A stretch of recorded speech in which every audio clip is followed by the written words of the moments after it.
હરિના માર્ગ તરફ જાય.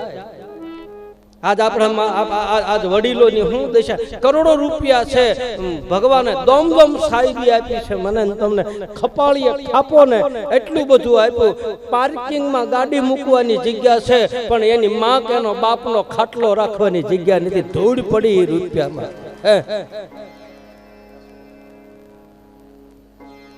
હું કરવા રૂપિયા જેના માવતર નો ઠર્યા. હું સાધુ થઈ ગયા પછી મારું ભાવનગર જિલ્લામાં ઉમરાળા તાલુકામાં મારી જન્મભૂમિ પડે. બ્રાહ્મણનું શરીર છે મારું. અને મેં સંન્યાસ આ સાધુમાં આવ્યો. સંન્યાસમાં આવ્યા તો આજ 40 વર્ષ થઈ ગયા. 40 વર્ષ થયા મેં મારા ગુરુની પાસે જેથી ભગવું લીધું તેથી મેં બોલી કરી કે તું ગમે એમ કર, હું મારી માની અરે સંબંધ રાખીશ. તારે સાધુ બનાવવો હોય તો બનાય, ન બનાય તો કાંઈ નહીં. અત્યારે હાલમાં મારી માને હું આશ્રમે લાવું છું. અત્યારે હાલમાં જ્યારે કથા કરીને જાઓ 4-4, 5-5 મહિના થાય અને કથાઓ ક્યાંય ન હોય, હું એકલો આશ્રમમાં હોય તેથી ગાડી મોકલું મારી માને બોલાવું. 1 મહિનો મારી માં ભેગી રહે અને મારા વાહામાં હાથ ફેરવે ને બાપ મારો થાક ઉતરી જાય. મને અનુભવ છે. આ 3-3 કલાક બોલવાનો થાક ઉતરી જાય. તેથી મારી માં વાહામાં હાથ ફેરવે ને તેથી બાજરાનો આખો રોટલો ઉપાડી જાવ. આખો રોટલો. અહીં પૂછો આ દીકરીને, આ ભાઈ બિપિનભાઈ ના ઘરના ને એ ભાઈ ના ઘરેથી બેન છે એને પૂછો 3 રોટલી જ ખાવ. કેટલી 3 થી વધારે નથી ખાતો, પૂછી લેજો. એક જ ટાઈમ, આજ બપોરે કાલ બપોરે. અને અહીં બેઠો એટલે તમને એમ લાગે ચોખા ઘીનો શેરો ખાઈને આવ્યો. 3 રોટલી સિવાય નથી ખાતો. કારણ કે હું તમારી 3 રોટલી ખાવશું ને બાપ એમાં 100 કલાક હું બોલી જાઉં છું એટલે હું તમારા ઋણમાંથી છૂટો થાઉં. મારા માથે ઋણ નથી રહેતું.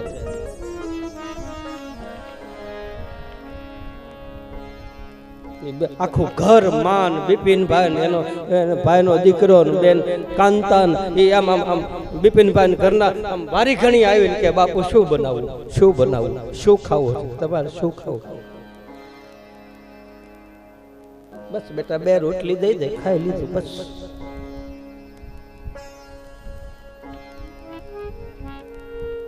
સાધુ સંત અને ફકીર તમારા ઘરની રોટલી ખાય છે અને તમારા ઘરની રોટલી ખાય એટલે પેલા ગામડાની વાતમાં તમને બધાને ખબર, આપણે દેહના છે બાપ, આપણે બધા આપણા વતનના છે એટલે બધાને ખબર છે કે ગામડાની માલપા ખેડૂ માણા ખળા લેતા ને તારા ગામના બ્રાહ્મણને બોલાવીને 2 ખોબા આપતા, ગામના ઢોલવાળાને બોલાવીને 2 ખોબા આપતા, ગાયોનો ગોવાળ હોય એને 2 ખોબા આપતા, રામજી મંદિરનો પૂજારી હોય એને આપતા, ઠાકર મંદિરનો પૂજારી હોય એને આપતા. શું કામ આપતા?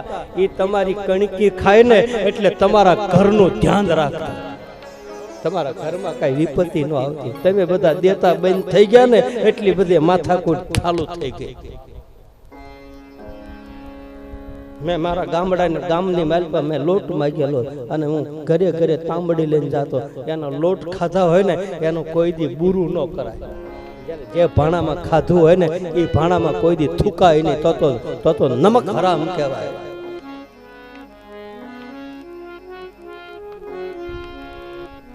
માતા પિતાને અત્યારે કષ્ટી છે, અત્યારે મા બાપ દુખી છે, ઘણાના દુખી છે બાપ, ઘણાના. અમને ખબર હોય, અમારી પાસે આવીને રોતા હોય.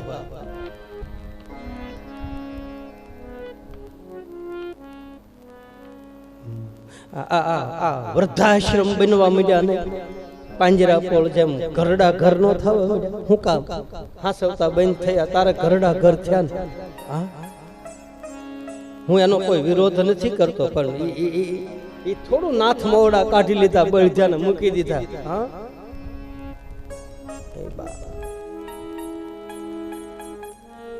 હજી સેવા કરવા વાળા પડ્યા છે ગામડાની માલપા. હજી બાપ ને માને ખવડાવીને ખાય છે.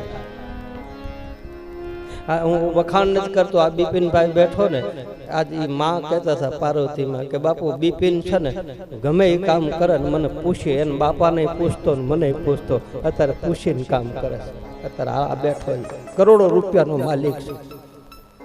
એના વખાણ નથી કરતો, પણ એ મને પૂછ્યા વગર કાંઈ ન કરે. બસ એ જ ભક્તિ અને એ જ હાસી આપણી હાસી સંપત્તિ છે કે છોકરાઓ પૂછીને કામ કરે. બસ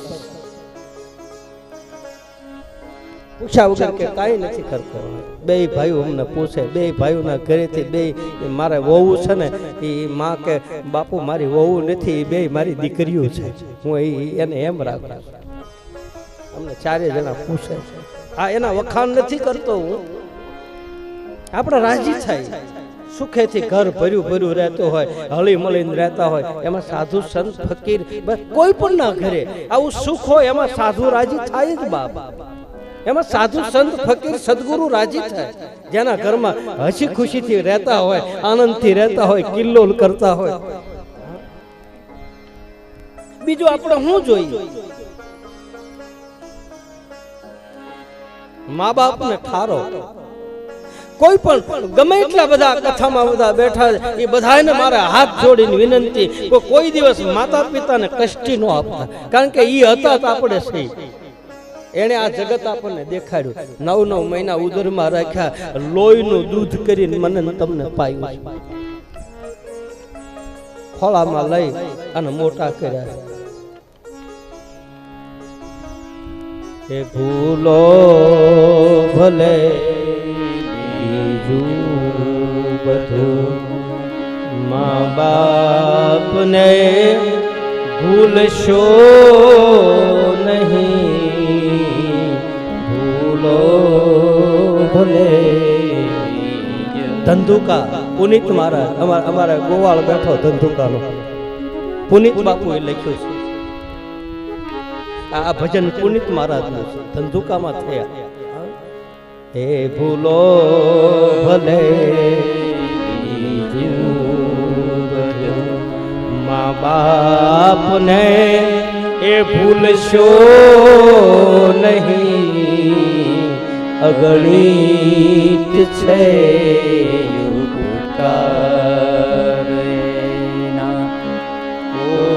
કોયદી ભૂલશો નહીં, ભૂલો ભલે.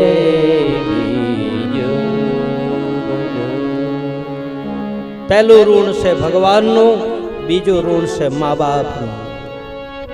જનેતા નહીં મળે બાપ.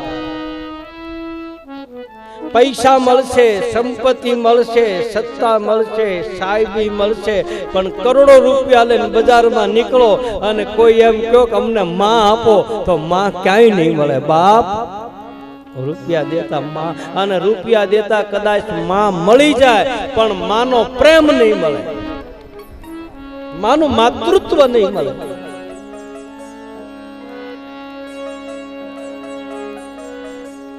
કવિ બોટાદકર થયા. બોટાદમાં કવિ બોટાદકરે એક ગીત લખ્યું છે માં પ્રત્યેનું, કદાચ તમે બધાએ સાંભળેલું છે. મીઠા મધુરા મીઠા મેવલાવેલો,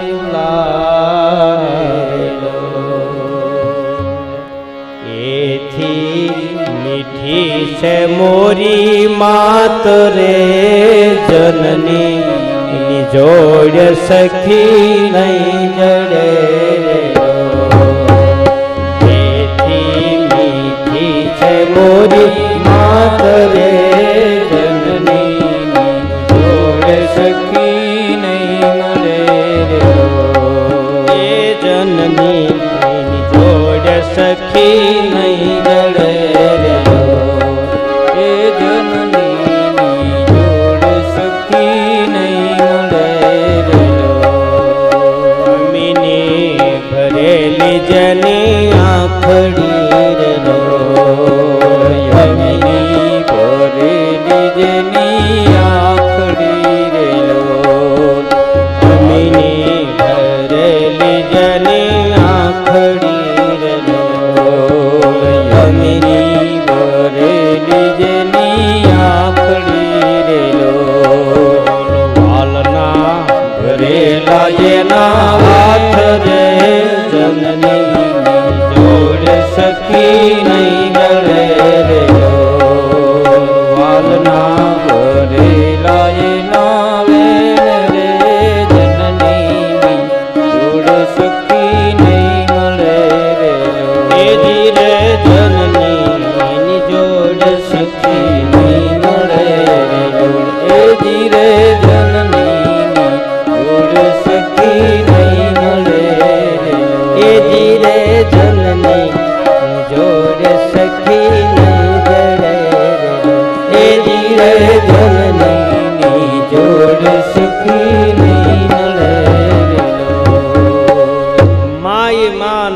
બધા વગડાના વાહ.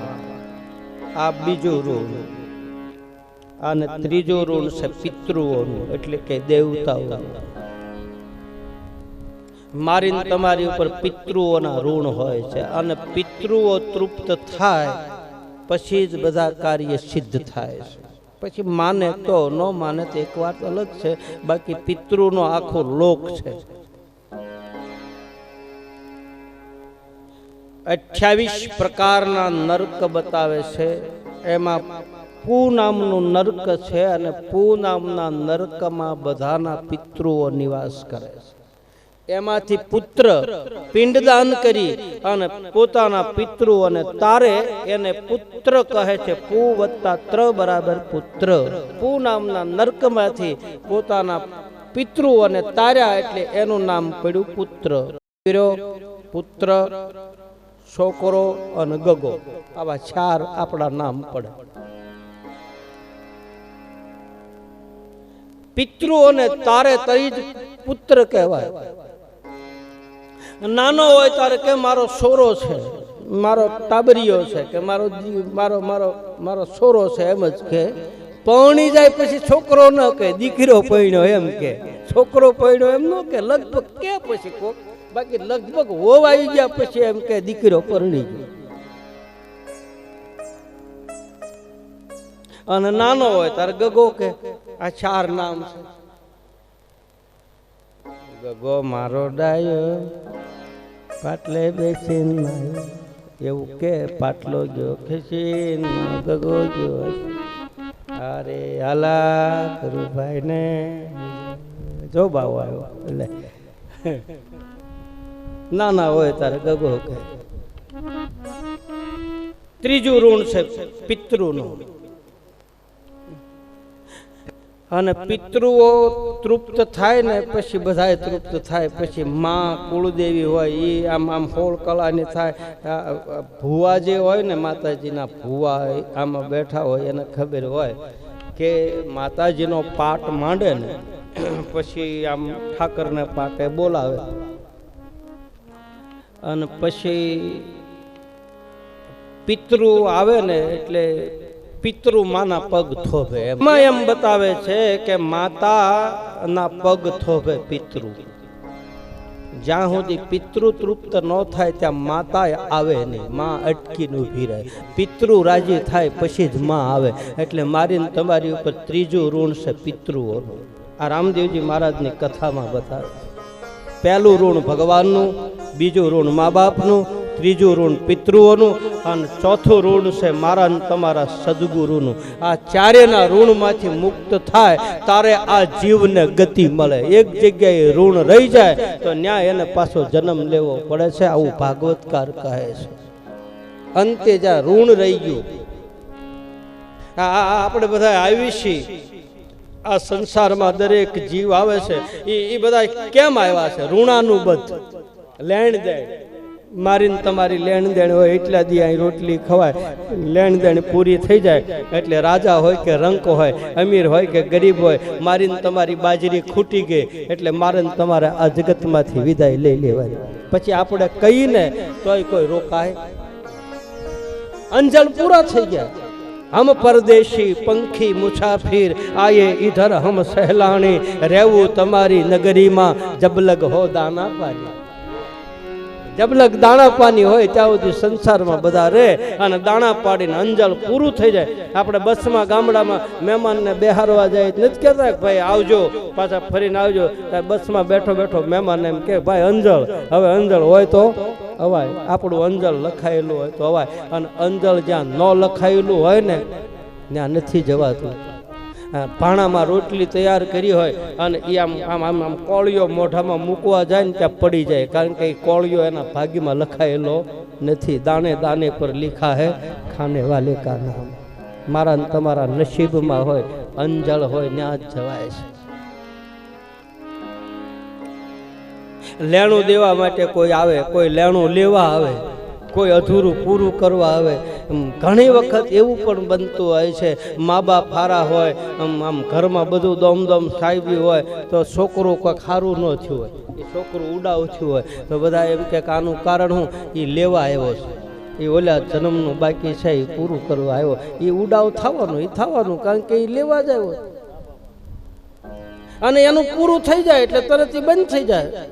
પછી મારી જેવા સંત સાધુની પાસે કોઈની પાસે જઈ અને દોરો બંધાઈ દો એટલે અહીંયા લેણું પૂરું થાય, અને અહીંયા મેં દોરો બાંધ્યો એટલે કાગડાને બેહવું ડાળને ભાંગવું એટલે તરત તમને શ્રદ્ધા બંધાઈ જાય કે આ બાપુથી દીકરાને સારું થયું, બાપુથી નહીં એ લેણું ત્યાં પૂરું થયું એટલે એને સારું થયું. નકે હું મોટો રાંઢું બાંધું તો એવો ને એવો જ રહે, કારણ કે જ્યાં સુધી લખાયેલું છે ત્યાં સુધી તે કરવાનું. વિધાતાના લેખની મારી પાસે કોઈ મેખ મારી શકતું. ઋણાનું બધ જેને કહે છે,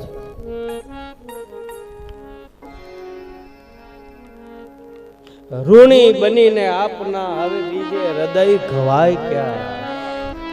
ગા એક કડી ગા. ઋણી બનીને આપના બીજે હવે એ ગવાય ક્યાં. એવા રસીલા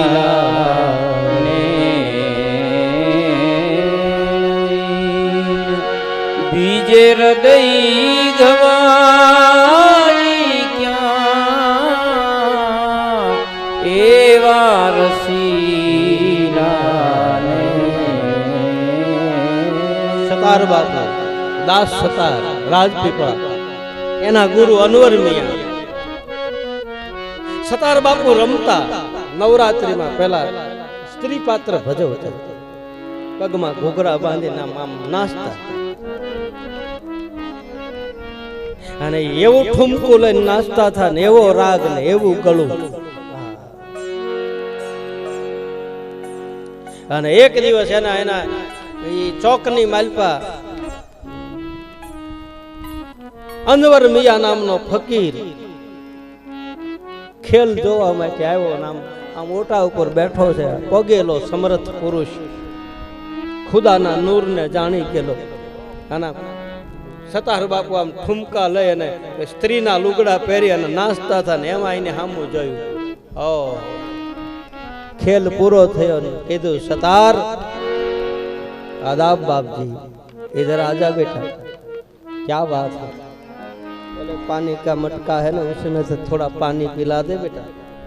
अनवर मियाँ पानी मांग्યું સતારની પાસે, માટીનો લોટક્યો. રાજપીપળામાં બની ગયેલી ઘટના. અને પ્યાલો આમ આપ્યો અનવર મિયાને. એક ઘૂંટડો પીધો ને બીજો ને ત્રીજો ઘૂંટડો મોઢામાંથી કાઢીને ઈ પાણીના ગ્લાસની માલ પર નાખી અને સતારને કીધું કે લે બેટા એ પાણી પી જા. આમ જોયું, સતારે વિચાર ન કર્યો કે મારા આ ફકીરનું એઠું કેમ પીવું, અને સતાર બાપુ એઠું પ્યાલો પી ગયો અને પી ગયો ને મારી પાસે નાભી ઉઘડી ગઈ. ભાઈ એવી પ્યાલી મેં તો મારા સદગુરુ સંગાથ એવી પ્યાલી પીરી.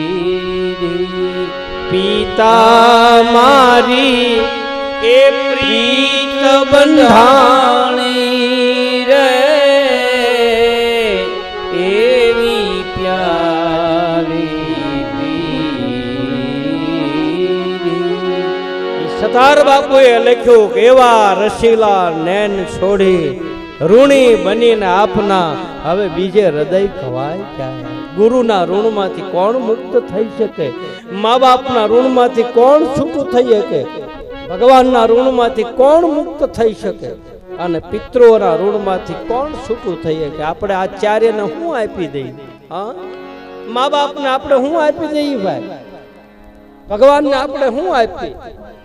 વળી એનો નામ 5 નામ લઈ, બાકી એને હું આપીએ કે મને તમને આ શરીર આપ્યું છે, આ દેહ આપ્યો, 84 લાખ યોનીનો ફેરો ફરતા એકવાર મનખા દેહ મળ્યો, મોંઘો મનુષ્ય દેહ ફરી ફરી નહીં મળે વારંવાર, ભાઈ તું ભજી લે ને કીર્તાર, આ અવસર છે તારો રામ ભજનનો, કોડી ન બેહે દામ, ભજી લે ને નારાયણનું નામ. આ બધા સતાર બાપુએ લખ્યા છે.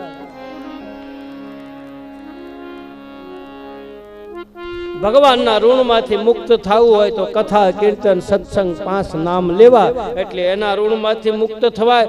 માતા પિતાની સેવા કરવાથી, માતા પિતાની આજ્ઞામાં રહેવાથી આપણે માતા પિતાના ઋણમાંથી મુક્ત થવાય છે. પહેલો જ દેવ માતા છે, પહેલો જ ભગવાન મા બાપ છે.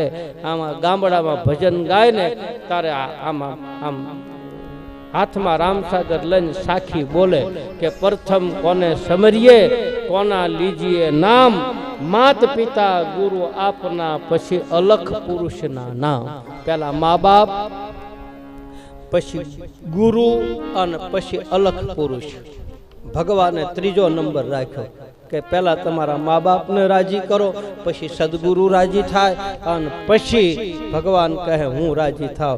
જ્યાં સુધી મા બાપ રાજી ન થાય, સદગુરુ રાજી ન થાય, ત્યાં સુધી તમે ભગવાન કહે તમે મારી પાસે ગમે એટલું કરો પણ એનું કોઈ ફળ મળવાનું નથી. એટલે પહેલું પગથિયું છે મા બાપ, એની સેવા કરવી, એનું માન રાખવું. એટલો આમ આમ કાંક્ષી જેટલો રોટલો જોઈ કેટલું ખાહે બિચારા. હા, શરીર ખભળી ગયા હોય, એને એમ હાંઠીકા જેવા થઈ ગયા હોય, એને એક રોટલો ટાઈમે આપો અને એમાં એની નાભીમાંથી આશીર્વાદ નીકળશે ને બાપ, તો એમ ધરાઈ જાય ને તો એમ કે હે તારા ભર્યા ભોગવ્યું બાપ, આમ આમ એ કે ને તો આમ એવો આશીર્વાદ ક્યાંય નહીં મળે. આશીર્વાદ પૈસા દેતા નથી મળતો, ધ્યાન દેજો. તમે કરોડો રૂપિયા કોઈ પણ હરિગુરુ સંતના ચરણમાં મૂકો અને એમ કહો કે અમને આશીર્વાદ આપો, તો કરોડો રૂપિયાથી આશીર્વાદ મળે? હે ભાઈ, દુઆ મળે. દુઆ શેનાથી મળે? દુઆ તો સેવાથી મળે. અને એ નાભીમાંથી આમ આમ આમ દુઆ મળે. કોઈ હરિગુરુ સંતના સેવામાં રાજી રાખે અને એને રાજી થઈ જાય ને તો નાભીમાંથી આશીર્વાદ મોકલી જાય કે જા બાપ તારા ભર્યા ભોગવ, તારા ઘરમાં કોઈ દી હવે દુઃખ પેદા ન થાય, એવો આશીર્વાદ નીકળે નાભીમાંથી. સેવાથી નીકળે, રૂપિયા થોડું નીકળે. તો રૂપિયા લઈને બધા આશીર્વાદ ન લઈ આવે.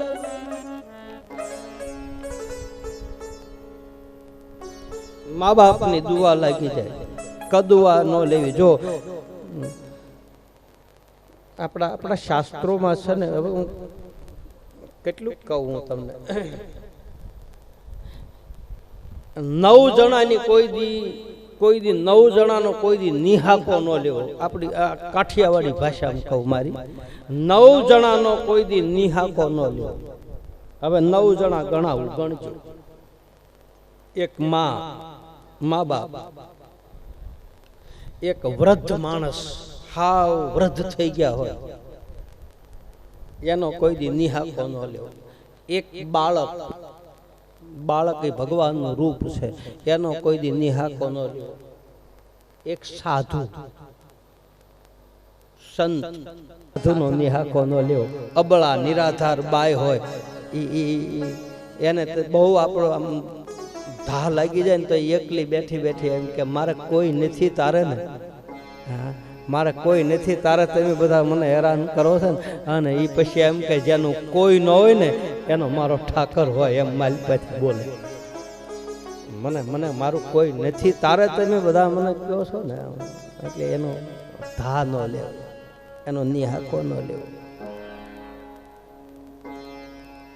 એ પૂજનીય છે. આ 9 જણાને પગે લગાય, એની દુઆ લેવા. ગુરુને જસ આપ્યો, એમ ન કીધું કે મેં ફેરો અને ભોમા ભંડાર્યો. ગુરુ કૃપા હિ કૈવલ્ય શિષ્ય સ પરમ સુખમ, વેદનું ઉપનિષદનું સૂત્ર છે. સદગુરુ કૃપા કરે તો શિષ્યને પરમ સુખનો અનુભવ થાય. આ સુખ નહીં, પરમ સુખ જેને કહે એ સુખનું આ જગતમાં ક્યાંય વર્ણન નથી. પરમ સુખ, પરમાનંદ, નિજાનંદ, બ્રહ્માનંદ, અખંડાનંદ એ સદગુરુની કૃપાથી નિજાનંદ પ્રગટ થાય છે. અને જેને નિજાનંદ પ્રગટ થઈ જાય એને જ આ જગતમાં નિજારી કહે છે. બાકી નિજાનંદ પ્રગટ ન થયો હોય એને નિજારી કહેવામાં આવતો. નિજાનંદ નાભીમાંથી પ્રગટ થાય છે. ડાલીબાઈની કથામાં હું તમને કહીશ. બહુ આમ ભક્તરાજ ડાલીબાઈનું ચરિત્ર જે છે મહાન ચરિત્ર છે. ગુરુની કૃપા મેળવવા માટે મેં કહ્યું એમ આપણે લાયક બની તો આપણને સદગુરુની કૃપાનો અનુભવ થાય. આ નિજાર ધર્મની માલિકા છે ને,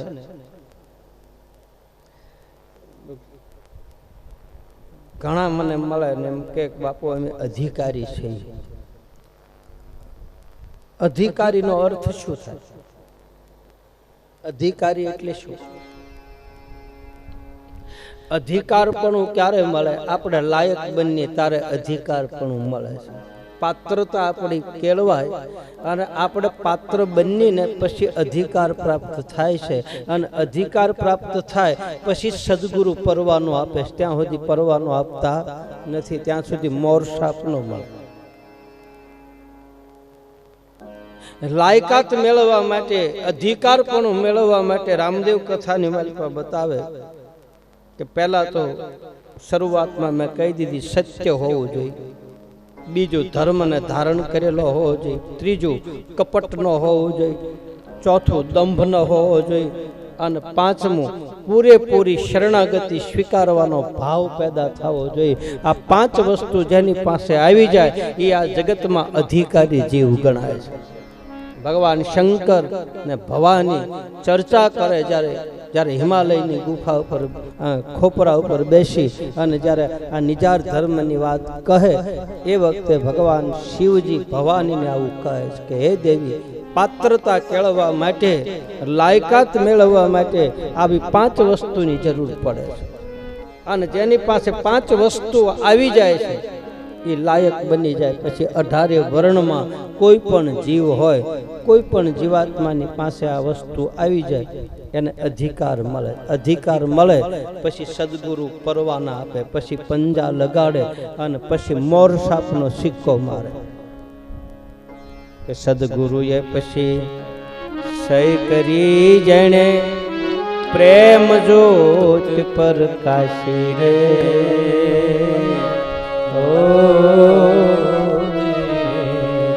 પછી સદગુરુ સહી કરે મારી પાસે અને સહી કરી દે પછી પ્રેમ જ્યોત પ્રગટ થઈ જાય. આ અધિકાર લાયકાત એમ મળે. અધિકાર વગર મા બાપ દીકરાને વ્યવહાર નથી સોંપતા. છોકરાને જોવે, દીકરો ને દીકરાની વહુ આવે પછી આમ જોવે કે ના ના હવે આ ઘર સંભાળીએ કે એમ છે, વ્યવહારમાં જઈ શકે એમ છે, મારો બધો પરિવારમાં ભળી જાય એમ છે, તારે દીકરાને અને દીકરાની વહુને ચાવી સોંપે. બાપ તઈ જ દુકાન સોંપે કે હવે મારો દીકરો ધંધો કરીએ કે એમ છે, ગ્રાહક તૂટે નહીં, બધાની હારે વ્યવહારમાં રહી શકે એમ છે, ઉધાર કોને દેવું ને કોને ન દેવું એ આમ આવે ત્યાં એને ખબર પડે એમ છે. આવો બધો લાયક બની જાય પછી બાપ દીકરાને દુકાનનું ચાવી સોંપે અને લાયક પત્ની દીકરી બની જાય, પુત્ર વધુ આવનારી, પછી જ એને ઘરની માલપા સાસુ અને સસરા વ્યવહાર સોંપે કે લ્યો બેટા હવે તમે આ સંભાળો. જ્યાં સુધી લાયક ન બને ત્યાં સુધી બાપય દુકાનની ચાવી નથી દેતો. તો આ અધિકાર મળે ને પછી સદગુરુ મને તમને આ ઘરની ચાવી આપે. ત્યાં સુધી ન આપે. આમ તો એક સંસારી બાપ નથી દેતો. આ તો અમૂલક ખજાનો છે. આ તો આમાં ખલક ખજાનો. અને આ વસ્તુ જેની પાસે મળી જાય ને ભાઈ, એની ઈ વસ્તુ આવી ગયા પછી એની તોલે જગતની કોઈ પણ વસ્તુ આવતી નથી. હોના રૂપા હીરા માણેક મોતી. મેં કાલે તમને કહેલું છે કે છ શબ્દો છે સદગુરુની પાસે અમૂલક વસ્તુ. આ 3 શબ્દ ઉપર ચડાવવાના છે ને 3 શબ્દને હેઠે ઉતારવાના. આ જેને મળી જાય એની પાસે ખલક ખજાના આવે, એની પાસે તમે ચિતવો એવું થાય, તમે ધારો એ કરી શકો. ત્યાં સુધીનું કબીર સાહેબ અને ગુરુ લોકો લખે છે, પણ એ મળવા કઠિન છે. એ બધાને થોડા મળે.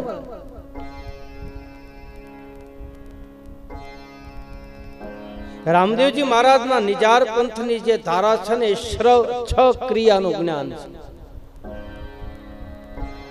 અને 6 ક્રિયાનું જ્ઞાન કોકને જ ખબર છે. બાકી તો એક ક્રિયામાં રમતા હોય, 2 કળામાં રમતા હોય, 3 કળામાં રમતા હોય, વધીમાં 2 કળા, ત્રીજી કળા કે 2.5 કળામાં પગે. ત્રીજી કળા હજી લગભગ પગ્યા નથી. 4 કળામાં તો કોક જ રમે છે. અને જે 4 કળા રમે, મુરદાસ બાપુ એક આરતીની માલભાઈ ગાય છે.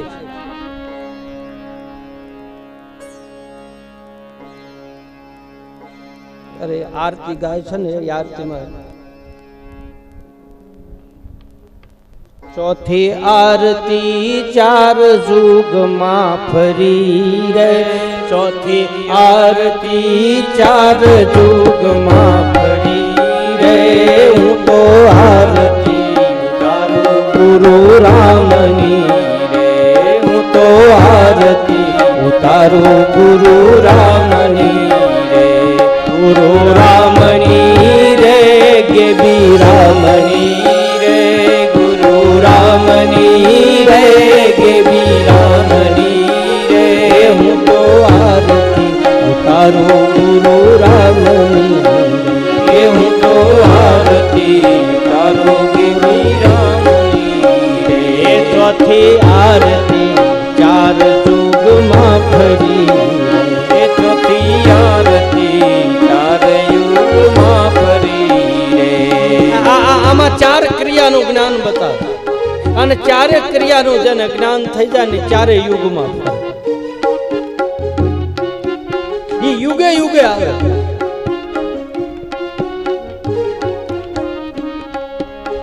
બાપુની આરતી, મુરદાસ બાપુની આરતીનો અર્થ હું આ કરું.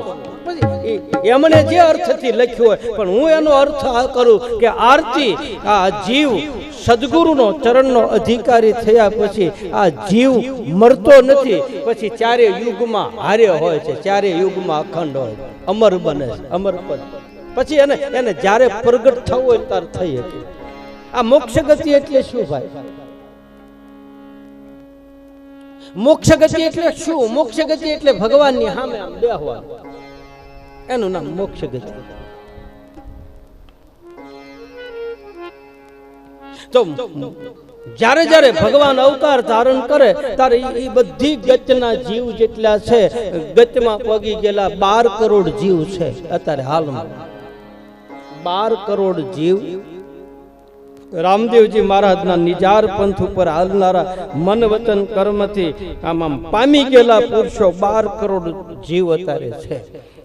એમાંથી અમુક જીવને ગતિ મળી છે, અમુક અત્યારે છે. 1 કરોડ ભક્તો વધ્યા છે.